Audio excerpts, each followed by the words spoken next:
MDH ಜನ ಮಸಾಲಾ. ಈಗ ಕಡಲೆ ಇರಲಿ, ಹಲಸಂದೆ ಬೀಜ, ಕಪ್ಪು ಕಡಲೆ ಅಥವಾ ಬಿಳಿ ಕಡಲೆ, ಎಲ್ಲವೂ ಸ್ವಾದಿಷ್ಟವಾಗುತ್ತೆ. ಇನ್ನು ಸಿಎಂ ಡಿಸಿಎಂ ಹೈಕಮಾಂಡ್ ಭೇಟಿ ವೇಳೆ ಮತ್ತೊಂದು ಮಹತ್ವದ ಚರ್ಚೆ, ಮಹತ್ವದ ನಿರ್ಧಾರಕ್ಕೆ ಸರ್ಕಾರ ಮುಂದಾಗಿದೆ. ಅದುವೇ ಈಗಾಗಲೇ ಆಗಿ ವರದಿ ಜಾರಿಗೆ ಸಜ್ಜಾಗ್ತಿದ್ದಂಥ ಜಾತಿ ಗಣತಿಯನ್ನು ಮರುಗಣತಿಗೆ ಮುಂದಾಗಿರೋದು. ಹಾಗಿದ್ರೆ ಏನಿದು ಜಾತಿ ಮರುಗಣತಿ? ಬನ್ನಿ ತೋರಿಸ್ತೀವಿ.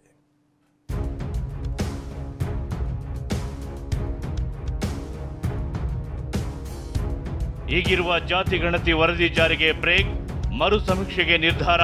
ಸರ್ವೆ ಮಾತ್ರ, ಜಾತಿ ಸರ್ವೆ ಮಾತ್ರ, ಎಲ್ಲೇ ಇರಲಿ ಎಲ್ಲರೂ ಕೂಡ ಆನ್ಲೈನ್ ಅಲ್ಲೂ ಕೂಡ ಅವರು ಎನ್ರೋಲ್ ಮಾಡ್ಕೊಳ್ಳೋಕೆ ಅವಕಾಶವನ್ನು ಮಾಡಿಕೊಡಿ. ಕರ್ನಾಟಕದಲ್ಲಿ ಮರು ಜಾತಿ ಗಣತಿಗೆ ಸೂಚಿಸಿದ ಕಾಂಗ್ರೆಸ್ ಹೈಕಮಾಂಡ್. ಸಾಮಾಜಿಕ ಆರ್ಥಿಕ ಸಮೀಕ್ಷೆ ಅರ್ಥಾತ್ ಜಾತಿ ಗಣತಿ ರಾಜ್ಯ ರಾಜಕೀಯದಲ್ಲಿ ದೊಡ್ಡ ಕೋಲಾಹಲ ಎಬ್ಬಿಸಿದ ವರದಿ. ಇನ್ನೇನು ಕ್ಯಾಬಿನೆಟ್ ವರೆಗೂ ಬಂದು ಜಾತಿ ಗಣತಿ ವರದಿ ಜಾರಿ ಆಗೇ ಬಿಡ್ತು ಅನ್ನೋ ಹಂತದಲ್ಲೇ ಹೈಕಮಾಂಡ್ ಬ್ರೇಕ್ ಹಾಕಿದೆ. ದೆಹಲಿಯಲ್ಲಿ ನಡೆದ ಸಭೆಯಲ್ಲಿ ಖುದ್ದು ರಾಹುಲ್ ಗಾಂಧಿ ಸೇರಿದಂತೆ ಎಐಸಿಸಿ ನಾಯಕರು ಮರು ಜಾತಿ ಗಣತಿ ಮಾಡಲು ಸೂಚಿಸಿದ್ದಾರೆ. ಕಾಲಮಿತಿಯಲ್ಲಿ ಮತ್ತೆ ಜಾತಿ ಗಣತಿಗೆ ಸಿದ್ದರಾಮಯ್ಯಗೆ ಸೂಚನೆ. ರಾಹುಲ್ ಗಾಂಧಿ ಬುಲಾವ್ ಮೇರೆಗೆ ದೆಹಲಿಗೆ ತೆರಳಿದ ಸಿಎಂ ಸಿದ್ದರಾಮಯ್ಯ ಡಿಕೆಶಿ ಜೊತೆ ಎಐಸಿಸಿ ಕಚೇರಿಯಲ್ಲಿಂದು ಮಹತ್ವದ ಸಭೆ ನಡೆಯಿತು. ಆದರೆ ಪ್ರಮುಖವಾಗಿ ಜಾತಿ ಗಣತಿ ವಿಚಾರ ಸದ್ದು ಮಾಡಿದೆ. ವಿವಾದಕ್ಕೆ ಗುರಿಯಾಗಿರುವ ಹಾಲಿ ಜಾತಿ ಗಣತಿ ವರದಿಗೆ ಬ್ರೇಕ್ ಹಾಕಲು ಹೈಕಮಾಂಡ್ ಸೂಚಿಸಿದೆ. ಜಾತಿ ಗಣತಿ ಬಗ್ಗೆ ರಾಜ್ಯ ಸರ್ಕಾರಕ್ಕೆ ಹೈಕಮಾಂಡ್ ಮಹತ್ವದ ಸೂಚನೆ ನೀಡಿದೆ. ಕಾಲಮಿತಿಯಲ್ಲಿ ಮರುಗಣತಿ ಮಾಡಲು ಸಿದ್ದರಾಮಯ್ಯಗೆ ಕಾಂಗ್ರೆಸ್ ಹೈಕಮಾಂಡ್ ಸೂಚನೆ ಕೊಟ್ಟಿದೆ. ರಾಜ್ಯ ಸರ್ಕಾರದ ಮಹತ್ವದ ಜಾತಿ ಗಣತಿ ವರದಿಯ ಅಂಕಿ ಅಂಶಗಳ ಬಗ್ಗೆ ಕೆಲವು ಪ್ರಭಾವಿ ಸಮುದಾಯಗಳು ವಿರೋಧ ವ್ಯಕ್ತಪಡಿಸಿದವು. ಅಂಕೆ ಸಂಖ್ಯೆಗಳ ಕುರಿತಂತೆ ಕೆಲ ಹಿಂದುಳಿದ ಸಮುದಾಯಗಳಿಂದಲೂ ಆಕ್ಷೇಪ ಹೊರಹಾಕಿದವು. ಇದಲ್ಲದೆ ಜಾತಿ ಗಣತಿ 10 ವರ್ಷ ಹಳೆಯದಾದ ಕಾರಣ ಇದಕ್ಕೂ ಅಪಸ್ವರ ಕೇಳಿ ಬಂದಿತ್ತು. ಈ ಹಿನ್ನೆಲೆಯಲ್ಲಿ ಮರು ಜಾತಿ ಗಣತಿಗೆ ಹೈಕಮಾಂಡ್ ಸೂಚಿಸಿದೆ. ಈ ನಿಟ್ಟಿನಲ್ಲಿ ಗುರುವಾರ ವಿಶೇಷ ಸಂಪುಟ ಸಭೆಯನ್ನ ಕರೆಯಲಾಗಿದೆ. ಸಿಎಂ ಸಿದ್ದರಾಮಯ್ಯ ನೇತೃತ್ವದಲ್ಲಿ ಗುರುವಾರ ನಡೆಯಲಿರುವ ಸಚಿವ ಸಂಪುಟ ಸಭೆಯಲ್ಲಿ ಈ ಕುರಿತಾಗಿ ನಿರ್ಧಾರ ಕೈಗೊಳ್ಳಲಿದ್ದಾರೆ. ಸರ್ವೆ ಮಾತ್ರ, ಜಾತಿ ಸರ್ವೆ ಮಾತ್ರ.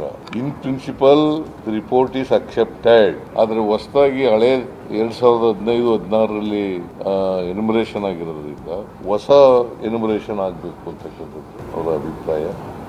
ನಾವು ಕೂಡ ಒಪ್ಕೊಂಡಿದ್ದೀವಿ. 90 ದಿನದೊಳಗಡೆ ಸರ್ವೆ ಆಗುತ್ತೆ. ಹೀಗೆ ಸಿಎಂ ಸಿದ್ದರಾಮಯ್ಯ ಮರು ಜಾತಿ ಗಣತಿಗೆ ಒಪ್ಪಿಗೆ ನೀಡಿದ್ದೇವೆ ಅಂತ ಹೇಳಿದ್ರೆ ಡಿಸಿಎಂ ಡಿಕೆ ಯಾರಿಗೂ ಆತಂಕ ಬೇಡ, ಎಲ್ಲರನ್ನೂ ವಿಶ್ವಾಸಕ್ಕೆ ತೆಗೆದುಕೊಂಡು ಸಮೀಕ್ಷೆ ಮಾಡಲಿದ್ದೇವೆ. ಯಾವಾಗ ಸಮೀಕ್ಷೆ ಎಂದು ಸಂಪುಟ ಸಭೆ ಮಾಡಿ ಸಿಎಂ ತಿಳಿಸ್ತಾರೆ ಅಂತ ಹೇಳಿದ್ರು.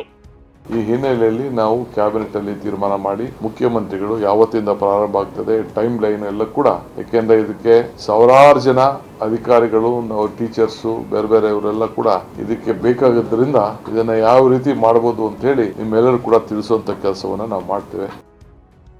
ಜಾತಿ ಗಣತಿಯ ಮರು ಸಮೀಕ್ಷೆ ನಿರ್ಧಾರವನ್ನ ವೀರಶೈವ ಮಹಾಸಭಾ ಸ್ವಾಗತಿಸಿದ್ದು ಮಾಧ್ಯಮ ಪ್ರಕಟಣೆ ಹೊರಡಿಸಿದೆ. ಅತ್ಯಾಧುನಿಕ ಪದ್ಧತಿ ಅಳವಡಿಸಿಕೊಂಡು ಮರು ಸಮೀಕ್ಷೆ ನಡೆಸುವಂತೆಯೂ ಒತ್ತಾಯಿಸಿದೆ. 10 ವರ್ಷಗಳ ಹಿಂದಿನ ಜಾತಿ ಗಣತಿ ವರದಿಯನ್ನ ಕೈಬಿಟ್ಟು ಹೊಸದಾಗಿ ಜಾತಿ ಗಣತಿ ಮಾಡಲು ರಾಜ್ಯ ಕಾಂಗ್ರೆಸ್ ಸರ್ಕಾರ ಮುಂದಾಗಿದೆ. ಇದು ಹೊಸದೊಂದು ರಾಜಕೀಯ ಸಮರಕ್ಕೆ ನಾಂದಿ ಹಾಡಿದೆ. Bureau report, TV9. ವಾಹ್, ಯಾಕೆ ಈಗ ಬಂತ ಸ್ವಾದ? ಖಂಡಿತ ಈಗ ಬಂತು ಅಸಲಿ ಸ್ವಾದ. MDH chunky chaat masala life ಅಲ್ಲಿ ಅಸಲಿ ಸ್ವಾದ ತರುತ್ತೆ. ಅಸಲಿ ಮಸಾಲ, ಎಸ್ ಎಸ್ MDH.